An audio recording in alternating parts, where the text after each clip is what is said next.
Hi, I'm Richie Brower, Serve One More Associate Director for Upper Columbia Conference, and I'd like to talk to you about Kingdom assignments.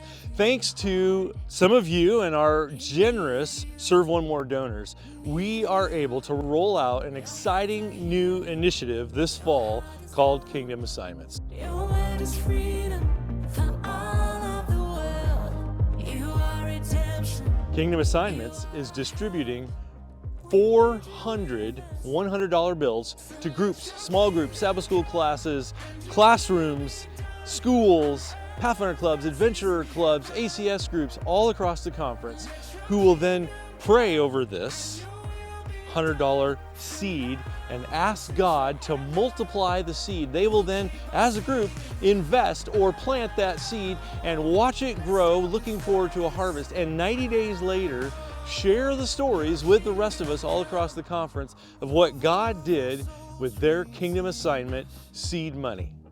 If you'd like to participate in Kingdom Assignments with your group, go to serveonemore.org/kingdom and read all about it, fill out the application, and sign up to join the Kingdom Assignment movement. Your word is freedom.